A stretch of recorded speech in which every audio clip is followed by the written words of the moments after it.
Selamat sore teman-teman. Hari ini kita bertemu lagi dengan saya, Yosef Wijoyo dari Fakultas Farmasi Universitas Sanata Dharma. Dengan channel YouTube Farmasi Education Series. Hari ini kita akan bicara tentang pembuatan skenario apoteker pasien tentang obat diabetes. Ya, mari kita ikuti kasusnya. Yang pertama, disclaimer dulu, kasus yang dibahas dalam presentasi ini adalah sebuah kasus simulasi dalam pembelajaran untuk melatih mahasiswa merancang secara detail proses penyelesaian masalah. Jadi nanti teman-teman mahasiswa akan kita ajari bagaimana cara merancang sebuah skenario untuk menyelesaikan permasalahan penggunaan obat diabetes yang dialami oleh seorang pasien. Contoh kasusnya sebagai berikut. Seorang perempuan bernama Ibu Sanusi berusia 57 tahun datang ke apotek untuk membeli obat diabetes merek G berisi glibenclamid 5 mg dan metformin 500 mg dengan aturan pakai 2 kali sehari. Pasien tersebut bercerita bahwa dia merasa obat diabetes yang dia konsumsi tidak membuat dia bertambah baik. Dia juga seorang aktivis perempuan, sangat sibuk sehingga makannya tidak teratur serta kurang gerak. Dia juga bercerita dia mengalami poliuri dan sering merasa haus. Terakhir dia periksa lab menunjukkan glukosa darah puasanya 150 mg/sen dan 2 jam setelah makan 200 mg/sen. Nilai HbA1c-nya sebesar 10%. Sebagai catatan, tekanan darah normal dan parameter lipid juga normal. Nah, bagaimana kita akan menyelesaikan kasus ini kalau Anda bertindak sebagai seorang apoteker? Untuk tidak langsung menjawab, nanti kita akan menjawab melalui skenario role play supaya teman-teman bisa melihat prosesnya secara detail dan mungkin bisa mensimulasikannya sendiri bersama dengan teman kos atau bersama dengan bapak, ibu, atau kakak adik yang ada di rumah, karena saat ini kita sedang berada di rumah terkait dengan adanya pandemi virus corona. Nah, kita lihat dulu sebelum kita menjawab kasus tersebut, ya. Perhatikan dulu hal-hal di bawah ini. Menurut Dipiro tahun 2009, target terapi yang diharapkan pada penderita diabetes tipe 2 yaitu glukosa darah puasa kurang dari 126 mg per desiliter atau mg/sen, glukosa darah 2 jam postprandial kurang dari 200 mg per desiliter, HbA1c kurang dari 6,5%, tekanan darah kurang dari 140/90, LDL kurang dari 100 mg/sen, dan HDL lebih dari 45 mg/sen. Nah, untuk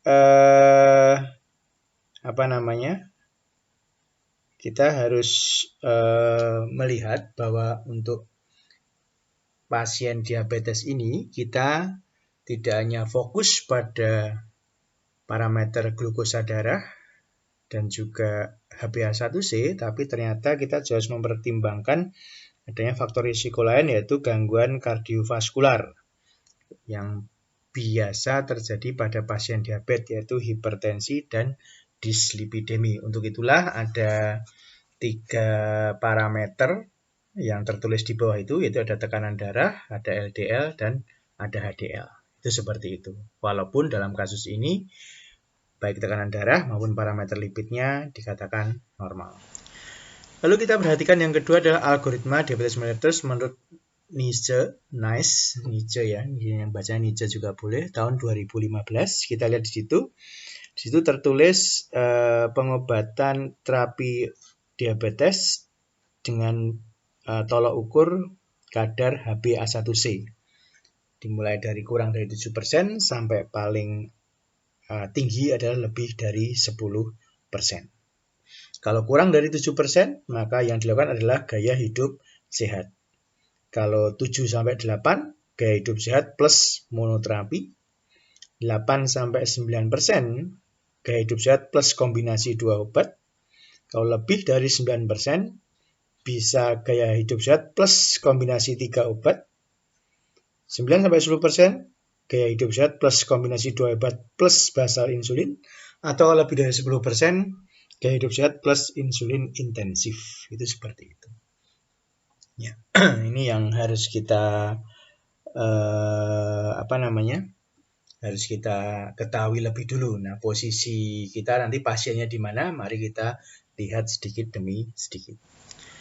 Berdasarkan info dari tadi 2 slide sebelumnya, di Biro dan NICE 2015, terkait gejala dan tanda, itu pasien mengalami poliuri dan sering merasa haus. Data labnya, glukosa darah puasa 150 mg/sen dan 2 jam postprandial 200 mg/sen, serta HbA1c-nya 10%.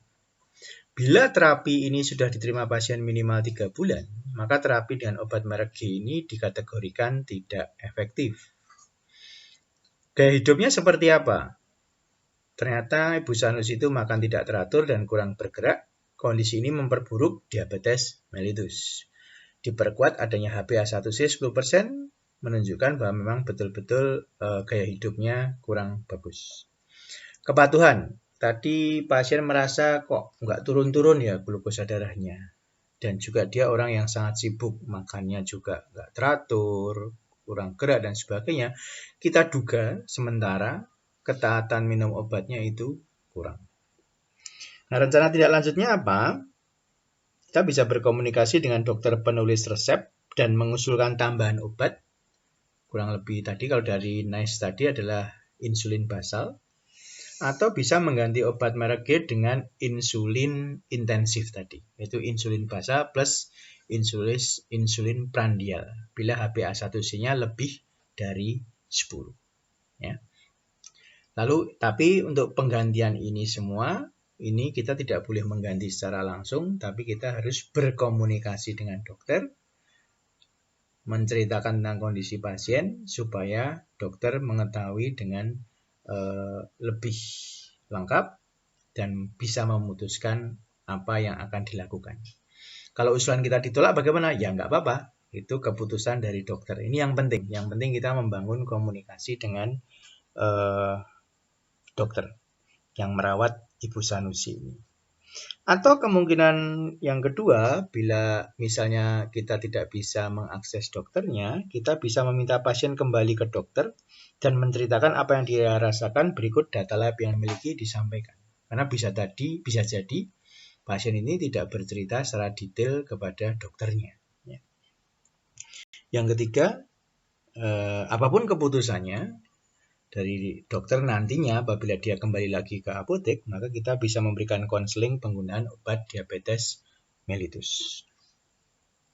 Nah, dari pertimbangan tadi, maka untuk merancang skenario, kita sama seperti yang sudah-sudah, ada skenario itu ada 3 tahapan, awal, inti, dan akhir. Pertama, lakukan senyum salam sapa dan kemukakan jati diri kita sebagai apoteker. Lakukan penggalian data dan informasi terkait tadi gejala yang dialami, obat yang digunakan saat ini, data lab yang dimiliki, pekerjaan gaya hidup, dan ketaatan minum obat. Ya, tadi di soal sudah ada, tinggal kita buat skenario-nya saja. Lalu simpulkan problem pasien itu apa, dan rencanakan tindak lanjut. Dari problem yang sudah kita diskusikan tadi, kita selintas melihat bahwa pengobatan dengan merek G ini tidak efektif, diduga pasien tidak taat, dan yang ketiga, pasien memiliki gaya hidup yang kurang sesuai untuk penyakit diabetesnya. Ada 3 itu. Lalu kemudian kita masuk ke bagian inti, bisa bercerita lebih dulu kepada Ibu Sanusi, berikan informasi tentang efektivitas obat DM, kaitkan dengan data lab yang ada untuk kondisi saat ini. Ibu Sanusi harus diberi informasi bahwa penggunaan obat diabetes yang digunakan selama ini ternyata tidak menghasilkan outcome terapi yang diharapkan. Yaitu diharapkan sebetulnya adalah penurunan kadar glukosa darah. Kenyataannya itu tidak turun, sehingga dikatakan bahwa obat ini sebetulnya tidak efektif.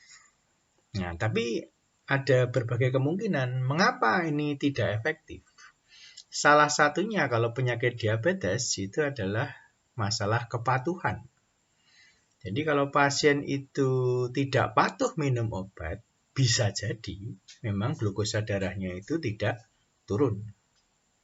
Ini yang perlu ditekankan pada pasien tersebut. Kalau misalnya tadi dijawab di pas penggalian informasi bahwa dia tidak terlalu taat minum obat, atau seingatnya, atau bagaimana, atau sering lupa, maka kita harus tekankan pentingnya kepatuhan minum obat ini. Lalu berikutnya, berikan advice tentang pentingnya perubahan gaya hidup. HbA1c-nya sudah 10%. Artinya sudah terdeteksi bahwa pola makan Ibu Sanusi ini tidak baik untuk kondisi diabetesnya. Jelas karena pola makannya ini tidak baik, maka tidak terjadi gaya hidup sehat pada Ibu Sanusi.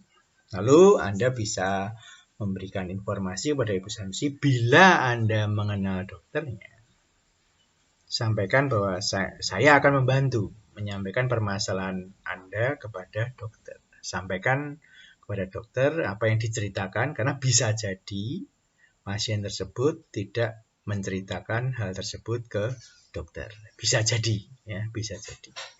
Atau minta pasien kembali ke dokter dan menceritakan kondisinya terkini bila apoteker tidak bisa mengakses dokternya untuk bercerita tentang kondisi pasien yang membeli obat ini. Jadi dua hal ini yang penting, ya. Seandainya nanti dokter merubah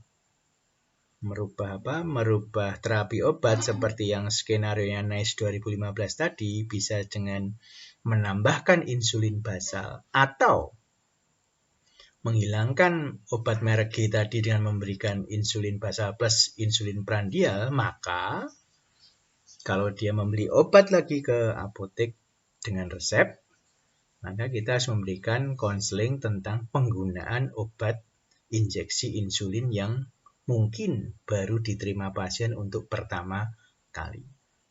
Ini harus dijelaskan dengan sejelas-jelasnya, aturan pakainya, cara menyimpannya, itu juga penting, dan bagaimana cara mengelola misalnya jarum suntiknya. Itu seandainya nanti keputusan dokternya adalah menerima informasi dari pasien, melakukan cek lebih lanjut, dan ternyata memang harus diganti. Ya, ini bisa dimasukkan dalam rancangan skenario. Jadi bila dokter setuju, bila tidak setuju, itu bisa dimasukkan dalam skenario ini. Akhir kata, kita mengatakan terima kasih untuk kepercayaan Ibu Sanusi mempercayakan informasinya kepada apoteker. Semoga lekas sembuh, ya. Jangan lupa mengatakan itu. Bila ada masalah terkait obat, hubungi saya sebagai apoteker. Ya, itu yang ingin saya sampaikan untuk merancang skenario untuk menjawab kasus 2 ini. Dengan menjawab secara detail ini memang agak ribet, tapi teman-teman mahasiswa berlatih tidak hanya membayangkan usulan tindak lanjutnya, tapi mengikuti tahap demi tahap detail untuk bisa menghasilkan solusi itu. Itu akan membuat sebuah proses belajar menjadi lebih bermakna. Nah, berikutnya ini referensi tambahan selain DiPiro dan NICE yang tadi sudah kita sebutkan, ada Fast Track Therapeutic dan Farmasi Case Studies. Nah, saja teman-teman informasi singkat tentang bagaimana membuat skenario apoteker pasien tentang terapi obat diabetes. Bila Anda tertarik untuk berkomunikasi lebih lanjut, ada email saya, ada WA saya, silakan untuk berikan informasi atau boleh juga memberikan komentar pada YouTube ini. Ya. Terima kasih, selamat sore, sampai jumpa lagi di video Farmasi Education Series yang lain.